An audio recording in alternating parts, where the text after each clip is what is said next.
The century. Here again, Peter Jennings. Franklin Roosevelt went on to serve so long that when he died in office in 1945, many Americans couldn't remember a time when FDR was not president. But the consensus around Roosevelt the politician was not to be confused with the consensus about his liberal ideas. And once the Depression was over and the Second World War had ended, many Americans reverted to a distrust of liberal politics. Throughout the Second World War, Hollywood had been a stage for patriotic expression. But now, in the grip of a Cold War with the Soviet Union, where communism challenged democracy, many people feared that the 20th century's most distinctive art form, the movies, could be used to spread communist ideas and undermine the American system. Two fighters, 6 o'clock up, coming in. Diver now, Chief. There's 4 of them, 1 o'clock high. They're coming around. Watch.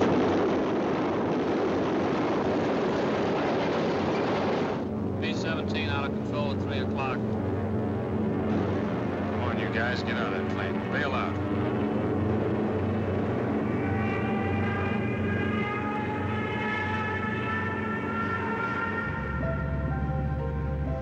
The documentary films which captured American forces in action during World War II proved that the motion picture camera had become one of the century's most powerful instruments of war.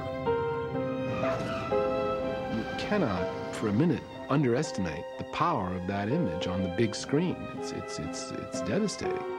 Hollywood was critical to the war effort.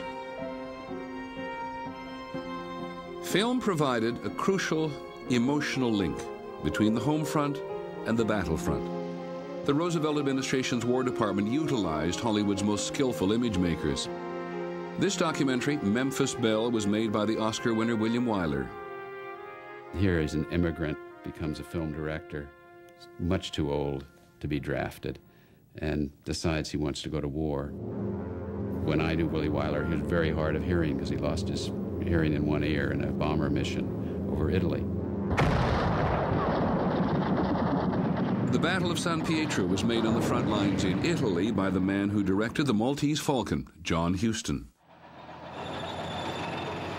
When American troops captured Paris, the victory was filmed by the Oscar winner George Stevens. The Japanese attack on Midway was filmed by John Ford, the director of classic westerns, including Stagecoach. My grandfather recruited some of the best people in Hollywood. The motion picture industry was the propaganda, the information center that galvanized America. Hollywood also got the administration's messages into entertainment films. Song of Russia was more than a romance. It was a sympathetic portrait of America's Soviet allies. What would you say if I asked you to show me Moscow? I? Yes, you know, in the interests of Russian-American friendship. Women working in war production were embodied by Ginger Rogers in a picture called Tender Comrade, directed by Edward Dmytryk. Yeah, it was a war effort. No question about that. And we were glad to make it. America has not been so unified before or since. It's never been so unified. Hollywood played a very important function. You need a film, we'll make it. But the unity didn't last. The Cold War, fought against the country's former Soviet allies, now threatened and fractured America. And what happened across the country could be seen in sharp relief in Hollywood.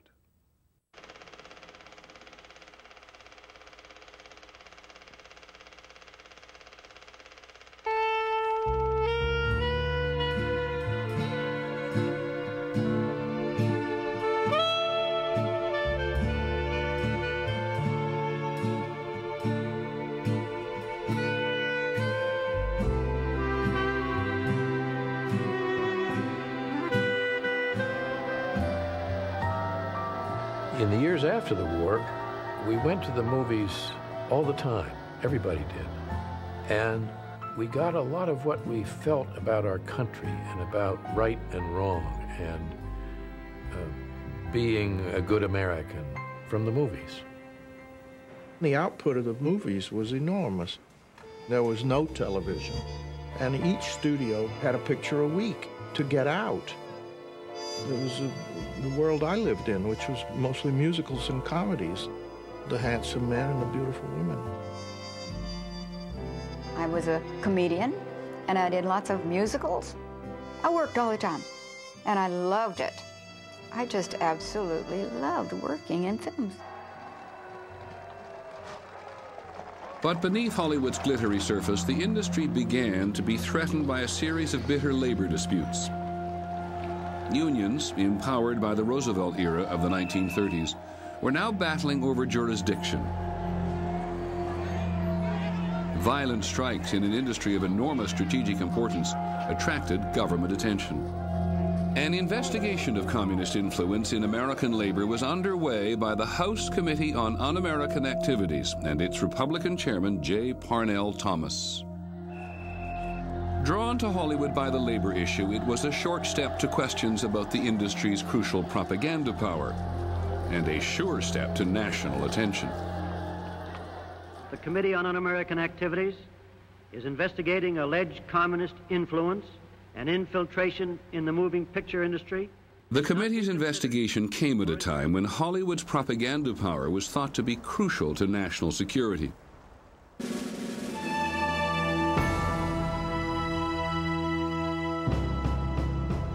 And America was just entering a new epic struggle. This time, the enemy was the Soviet Union.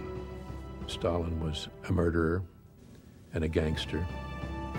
It now looks that it might be a close call as to which regime, the Nazi Empire or Stalin's Russia, crushed the most lives, which regime subjected human beings to the worst torment and torture and agony.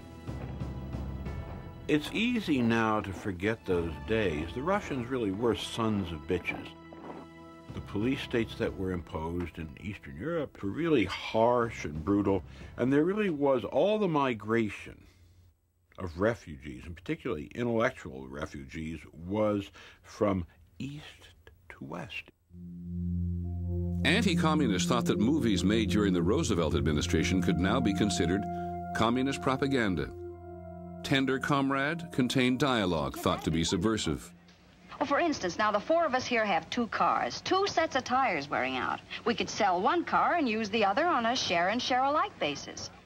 The line share and share alike was an example for the committee of the subtle messages that communist sympathizers were sneaking into American films. When the House Committee sent out pink subpoenas in September of 1947, one went to the director of Tender Comrade, Edward Dmytryk. That fall, he was making plans to marry the actress Jean Porter. My future was great. She was wonderful. Everything was wonderful, you know. And the next day, we got the pink subpoena. On Tuesday, around RKO and in the commissary, everything was fine. He's so friendly and everybody's friendly. And on Thursday, when he got the subpoena, everything changed. The subpoena changed our whole life. I knew Eddie Dmytryk and liked him a lot. Very nice guy and a good director. The reasons for their being coerced like that were unfair. They should not have been. That should not have happened. Those accused of being communists were summoned to Washington in October of 1947. They were seen by many in Hollywood as victims of a critical turn in American politics. One of the very interesting things that happens is this sudden reversal. And that is from a country that subscribed to the policies of Franklin Roosevelt and that saw itself, at least the majority, saw itself in generally, I wouldn't use the word liberal, but in kind of tolerant ways. Suddenly, that changed. Roosevelt was now seen by a large number of the minority party, the Republicans, as being some kind of traitor, as being in league with Stalin. When the hearings opened on October the 27th, 1947, Cold War politics dominated the atmosphere. The witnesses had agreed on a strategy. They would not answer directly questions they thought the committee had no right to ask. Are you or have you ever been a member of the Communist Party? I believe I have the right to be confronted with any evidence which supports this question. Are you a member of the Communist Party? They have no right to ask me that. The witness is through. Stand away. One after another, the witnesses refused to cooperate. They became known as the Unfriendly 10. Any real American would be proud to answer the question, are you or have you ever been a member of the Communist Party? Any real American. It depends on the circumstances. Yeah, I could answer it, but if I did, I'd hate myself in the morning. I said, I could answer that, but I'd hate myself in the morning. That infuriated him. He said, leave the witness chair. Take the witness away. Leave the witness chair. Leave the witness chair so I can take away. The 10 agreed to testify as they did because membership in the party was not illegal. We decided we should challenge their right, according to the First Amendment, to ask such questions. To the 10 and their supporters, the ferocity of Chairman Thomas was not a defense of democracy, but an assault on it. Investigation. That is not the question. That is not the question. Not into the question. the component Not the question. of the motion picture industry. As far as I was concerned, I mean, I knew that we were in trouble. We're in serious trouble. In a critical battle over principles, in which they seemed woefully outnumbered and outmaneuvered, the 10 turned to their Hollywood community for help. Eddie Dmytryk and Dalton Trumbo and so forth were going to place a telephone call. So we went up to Willie Wyler's home one evening and heard this telephone conversation about how they weren't allowed to speak their minds, how he was banging the gavel all the time and he wouldn't let them talk, and how there was no free speech. That night, the group in Hollywood pledged their support. They had no idea what awaited them in Washington. The Century, brought to you by American Century, with over 40 years of investment management experience.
The century coming apart continues.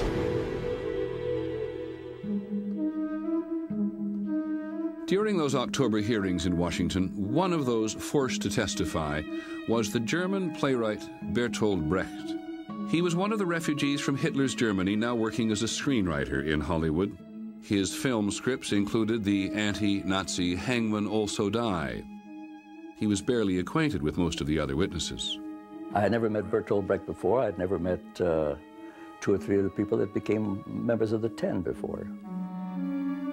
United as First Amendment heroes, the Hollywood 10 were not a close group before the hearings. In the vast and varied social world of Hollywood, many of them were unacquainted with the industry notables they called on for support. They desperately needed help, and they got it because they knew if they appealed to our emotions, we would go, and they were right. Because actors are idiots, you know, we go, we have our emotions, we go, oh, of course we'll go. Anything. A cause. I love causes. We were some of the biggest stars in pictures, and freedom of speech being the theme. We were going to save the country. And then we got to Washington. Now, we had no idea what we were going to face in Washington. We were children. We didn't know, we didn't have a clue. They were clobbering us. The press. The hearings also saw a group of prominent film personalities fly in from Hollywood, led by Humphrey Bogart. The newsreels were part of the medium whose power over opinion was at the heart of the hearings. They dramatized the connection between the visiting stars and the witnesses, who many people now thought were communists. We were on the newsreels. Hollywood going to Washington to defend the unfriendly 10. It was automatically decided that we were there to defend the unfriendly 10, which in actual fact we were not. We were there to defend their right to speak. They came there for the day, and they were all very charming, and there were, you know, waves to us. But by the end of the day, nobody asked me to dinner, or anybody else of the 10 for dinner. And I knew that they had been alienated. Eager to put distance between themselves and the witnesses, the stars made a hasty retreat. Once they were safely back in Hollywood, one member of the group began making jokes about the unfriendly 10. Billy Wilder did say that only 2 of them have talent, all the rest of them are just unfriendly. Mr. Chairman, I would be very suspicious of any answer that came out of my mouth that pleased this committee. All right, you're excused. Beneath the bluster on both sides at the hearings, the truth was that all of the 10 were or had been communists. In the harsher economic reality of the 1930s, communism had seemed to many Americans like a philosophical extension of Roosevelt's New Deal. What we were advocating, as I say, was simply a change in the economic system by democratic means. Certainly there was a good deal of pessimism about the Depression, and it seemed to some of us like a real breakdown in the American system. I remember coming to Hollywood on a freight train with a bunch of hobos. Nice guys. The common man. Guess I was one of them. The actor Mark Lawrence felt a bond with Communist Party members, but he did see that party funds were going where he had not expected. I'm sure somebody went to Russia. I'm sure the international thing always happened. You know, everybody be quiet about it. You know. There's a lot of people just kept quiet about it. Former party members say that in clandestine meetings throughout Hollywood, they did hear the Soviet party line. If they could get Hollywood organized so that they could tell them what to do, the propaganda effect would be tremendous. What organizations I belong to, what I think, even what I say, cannot be questioned by this committee.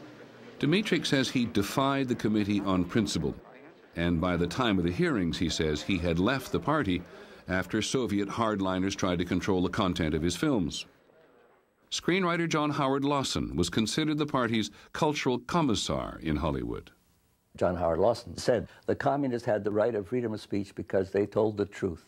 Fascists did not have the right to freedom of speech because they lied. Simple as that. It's unfortunate and tragic that I have to teach this committee the basic principles of Americanism. That's not the question. Question is, have you ever been a member of the Communist Party? I'm framing my answer in the only way in which stand away from the stand. For Americanism for many years, and I stand away from the stand. For the Bill of Rights, which The committee's tactics were rough, but their hunt for Soviet influence had led them to some of the right targets. I am a guest in this country. On October the 30th, the last day of the hearings, when Bertolt Brecht testified, unlike the unfriendly witnesses, he answered questions. I was not a member, or am not a member of any communist party. Despite Brecht's denials, decoded Soviet transmissions from the 1940s suggest that Brecht was a Soviet operative, codenamed the Poet. He may have been a liaison between Hollywood and a powerful Soviet agent in San Francisco. The day after his testimony, Brecht left America, bound, ultimately, for Soviet-controlled East Germany. At the end of October, when the hearings were over, all the unfriendly witnesses were cited for contempt of Congress. They faced the possibility of prison, and a harsh penalty awaited from their own industry. After HUAC voted contempt citations, Hollywood got scared. They got very, very frightened. And the executives famously called a meeting at the Waldorf Astoria and issued what was known as the Waldorf Statement, in which they instituted a blacklist against anyone who had left-wing affiliations. In November, I was sent to the general manager of the studio's office, who told me to leave the lot immediately. I just went back to the writers' building to collect my things.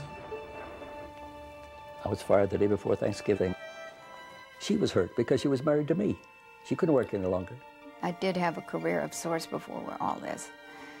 And I was on my way, I thought, and they thought, and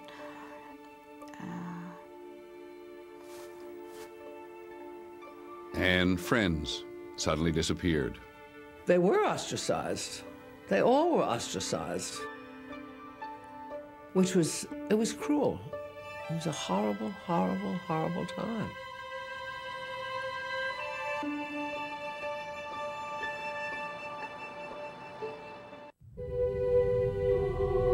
The century continues.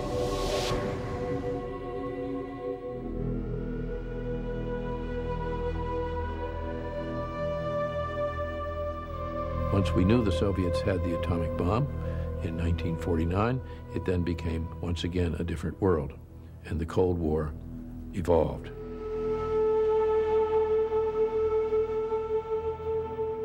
There was also the realization that the Chinese communists had taken over China. China has fallen. The Russians have gotten the atomic weapon. There's no doubt that we were in a titanic struggle.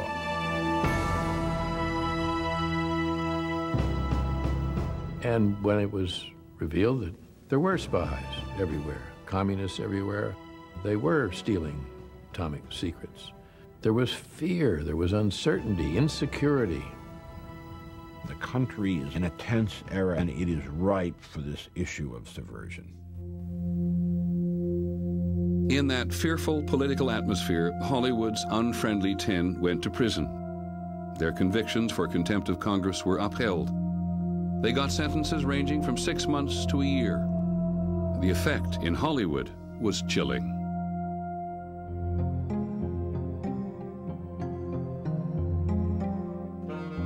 Throughout Hollywood now, there was a growing anxiety about being labeled subversive and then blacklisted. It made you nervous because you weren't quite sure what might happen. You might say with bravado, oh, they're not going to do anything to us, but you weren't sure. Actors were afraid to play the wrong role, directors to choose the wrong topic. How do you tell a story which has a human feeling? Because you don't dare have too many human feelings, they'll be thought of as communistic. What was and was not sympathetic to the communists was outlined for Hollywood by a self-appointed watchdog group of influential industry insiders. The Motion Picture Alliance for the Preservation of American Ideals distributed guidelines so filmmakers would know how to avoid communist propaganda. The Oscar-winning Best Picture from 1946 didn't meet the standards and was labeled subversive by the Alliance. William Wyler's portrait of returning veterans had shown men in torment and despair. Communism thrives on despair, noted the guidelines.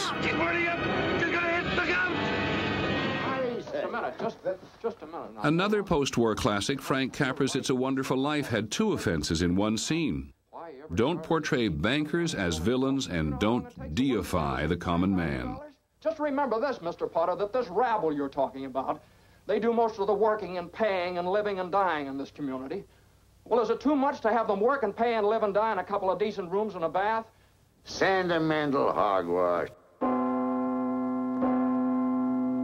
It's a Wonderful Life was produced by Liberty Films, a company formed by war veterans Frank Capra, William Wyler, and George Stevens.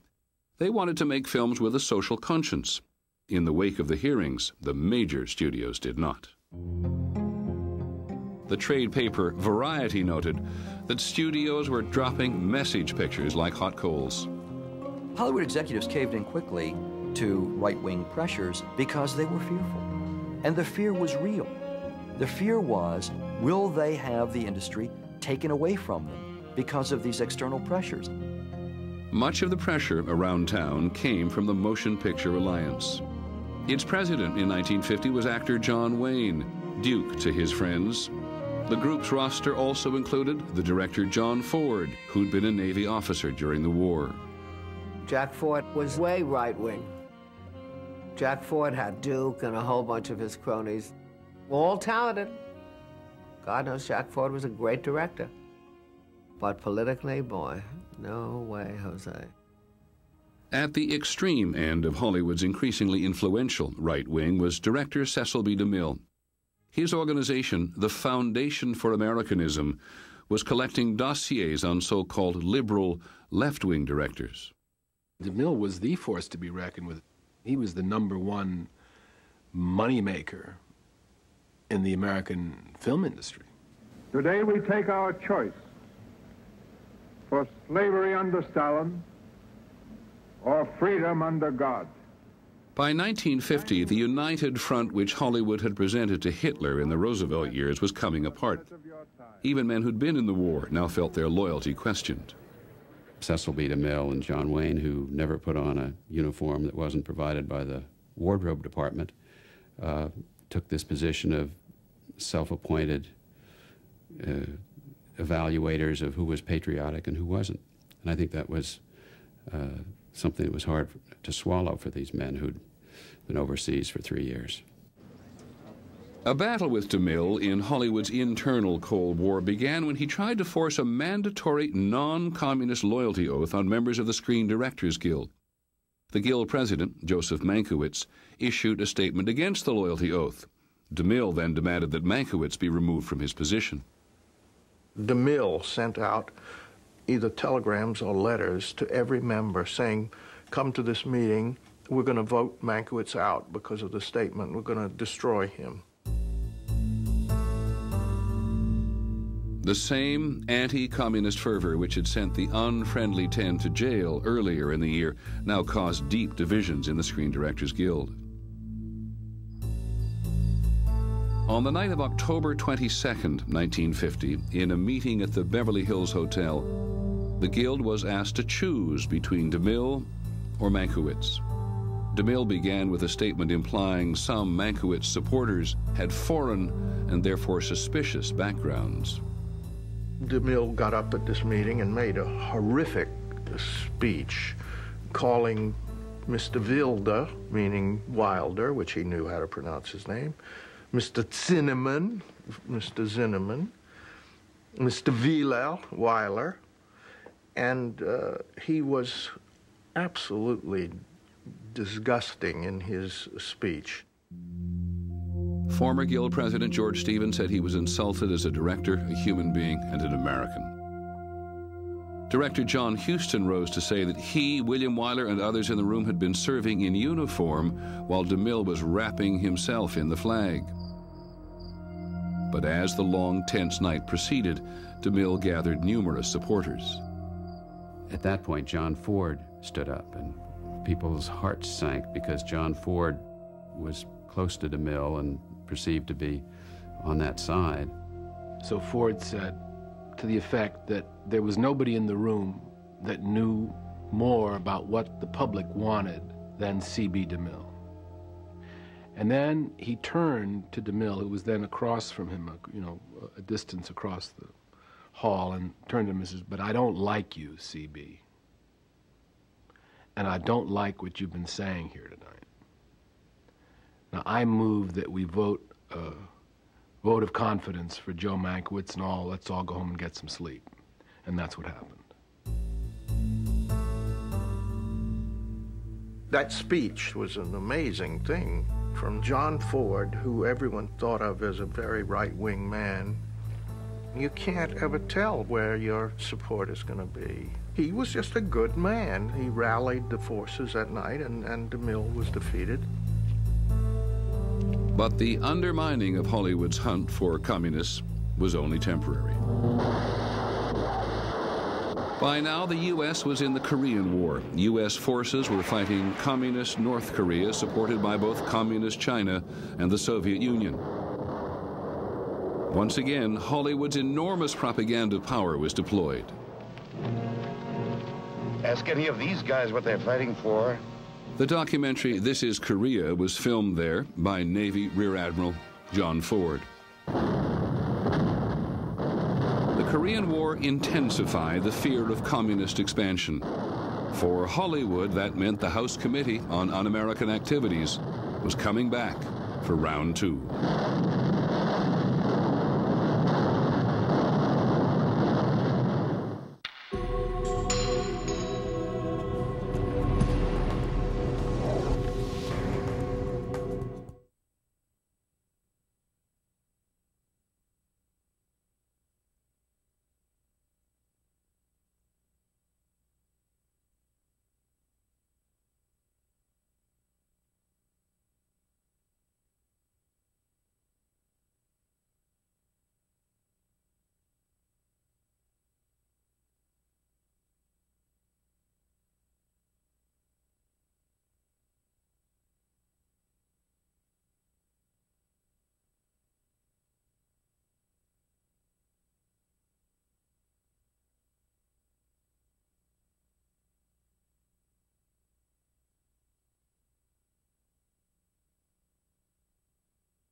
I was minding my own business at home, having a garden variety fight with my wife.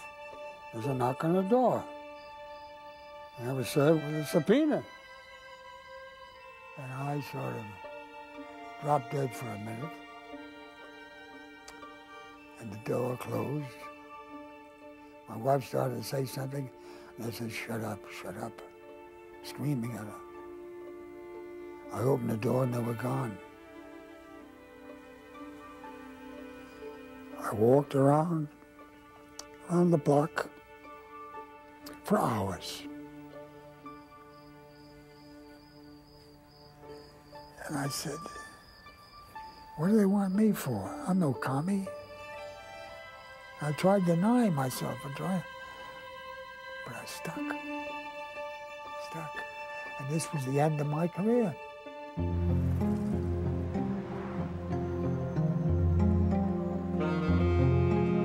In the Hollywood spring of 1951, the House Committee sent out a fresh batch of subpoenas. There was no other topic of conversation. In 1947, 10 had been selected. This time it would be 110. And as the witness list expanded, so did the blacklist. It was horrific. They had the blacklist, the gray list, the if list, the maybe list, the they know who list. I mean, it was unbelievable. All the studios had departments devoted to checking on their employees. They used lists compiled by the House Committee, various right-wing organizations, and even gossip columnists. Oh, it was a tyranny. Hedda Hopper, who wrote for the Hearst paper, you know, just a mention from her that somebody's a red, you know, could just close down their career. By 1951, the unfriendly 10, who'd been able to ghostwrite scripts under other names, were now treated as if they didn't exist. When we came back from prison in the spring of 1951, it was much different. You really felt that Cold War sense of, and there were people who were, you know, afraid to speak to us. Hollywood itself had helped to raise the national anxiety level. The Cold War was absolutely terrifying. But what really added to it were the Red Scare movies. The criminals were communists, and they didn't behave like a villain in a Western or an film noir. These guys wanted something else. It was ideology. And they were absolutely terrifying, especially those big close-ups, everybody's sweating. I know you commies are looking for some film that don't belong to you. What else do you know? What do I know about commies? Nothing. I know one thing. I just don't like them.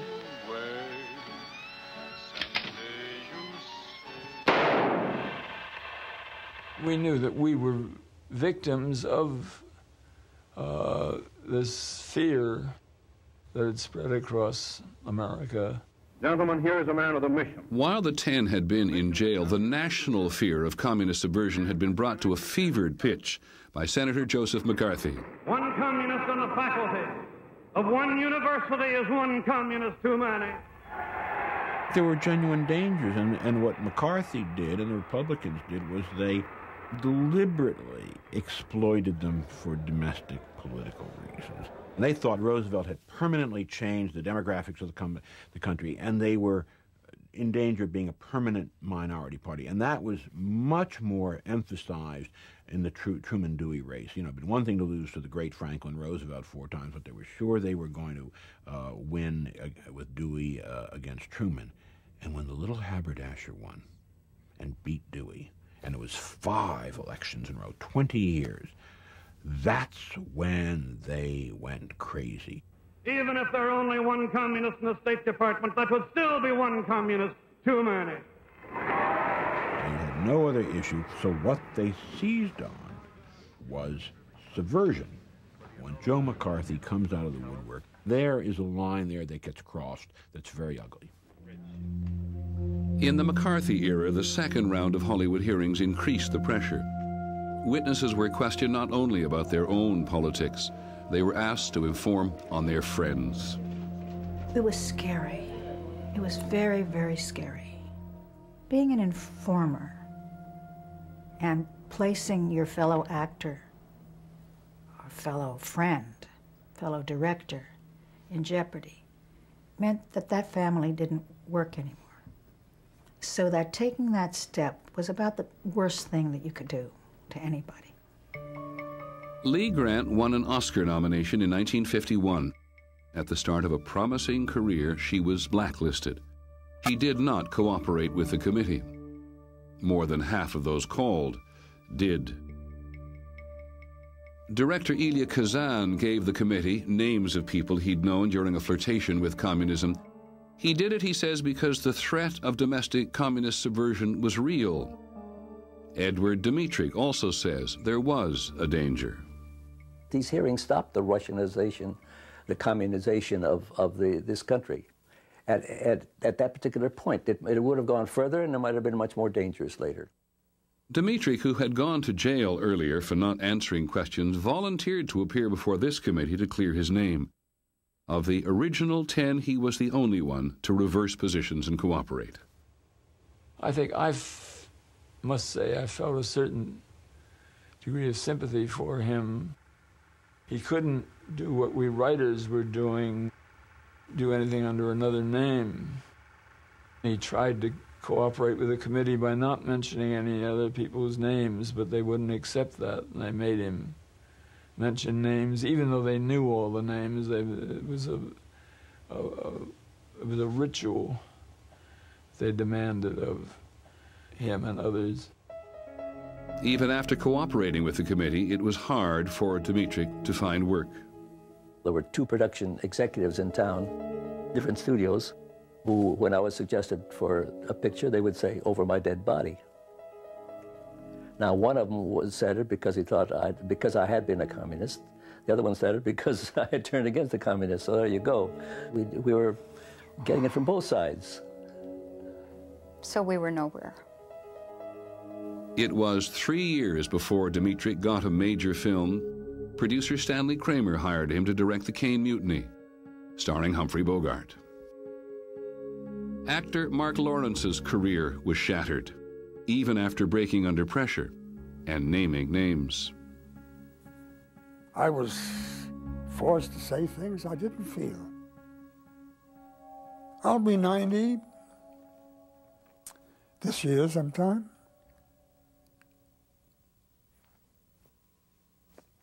In a way, I've redeemed myself, forgiven myself. I was dealt a deck of cards.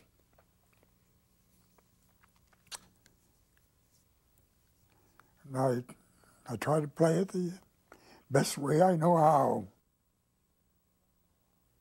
After he testified, Lawrence left the country. Those people were ostracized too. Their friends just turned their backs on them. The people who named names, to this day, are remembered for that. By 1952, anyone from stars to studio secretaries could fall victim to a rumor. And elsewhere in America, the anti-communist fever had a similar impact. What happened in Hollywood was just a kind of a much more publicized version of what went on in the rest of the country. By the early 50s, a Roosevelt Democrat would have been called a communist. What they were calling pink and red were people who gave money someplace, or people who, showed up at a party at one time, or people who voted for the wrong person, or walked down the wrong street. The Cold War and the political machinations it inspired left many innocent victims in Hollywood. By the time the second hearings ended in 1953, the House Committee had compiled a list of 60,000 names.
The century coming apart continues.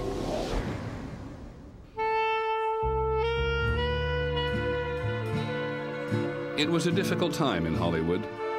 Thoughts and ideas were dangerous, and the blacklist was a way of life. By now, studios were trying not to send messages. Breezy musicals and comedies with glamorous stars were the safer order of the day. In 1952, one movie epitomized Hollywood's product. Singing in the rain, just singing in the rain. What a glorious feeling, we're happy again. It's ironic. In the United States, Singing in the Rain was just thought of as another movie. In Europe, Singing in the Rain was something they truly thought was magnificent. Such was the message that in other cultures, the opulence and energy of American movies was seen to reflect American freedom. While the House Committee worried that hidden communist messages would threaten America, it turned out that American movies were undermining communism. They would see the affluence of ordinary people. In those days, only a tiny elite owned a car, and everybody in the movie owns a car. How are you, Mr. Lockwood? Out for a joyride? It was a sense of how well ordinary Americans lived, the toys that we had, hi-fi sets, sports cars, whatever. The good life. The Hollywood blacklist remained unchallenged for 13 years. In 1960, Kirk Douglas, the producer and star of Spartacus, and Otto Preminger, the producer of Exodus, each had the courage and the power to give blacklisted Dalton Trumbo credit under his real name. The blacklist began to crumble. Well, it really did fade away. There was never anything official. Ring Lardner's credit started appearing again in 1963. He was an Oscar winner before he was blacklisted, and he won again in 1970 for MASH. Through early morning fog I see visions of the things to be. By the time that MASH was released, the Cold War had once again evolved. The nation's focus was no longer on internal subversion, but on the war in Vietnam. That suicide is painless. The success of MASH's anti-war sentiments spawned more films critical of American policy and institutions, a long way from the unity between Hollywood and Washington during World War II. Over the decades of the Cold War, the movies had become, in the end, a force too powerful for government to control.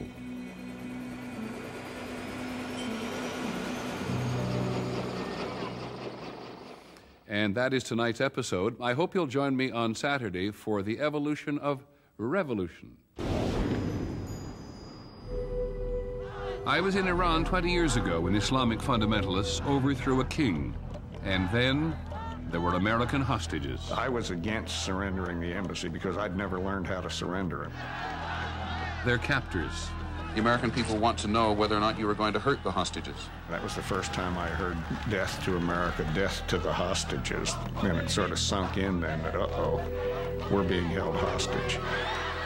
Inside a Revolution, the story we never knew. This Saturday. I'm Peter Jennings. Thank you for joining us. For the Century, good night. The Century, brought to you by Oldsmobile and your local Oldsmobile dealers. And Thermosilk, where there's heat, there's healthy hair. To purchase a video cassette or transcript of The Century, phone 1-800-CALL-ABC. You can learn more by reading The Century by Peter Jennings and Todd Brewster, published by Doubleday and sold in bookstores everywhere. Also, look for The Century audiobook edition, available on compact disc and audio cassette. The Century features music from The Prayer Cycle, the new CD by Jonathan Elias.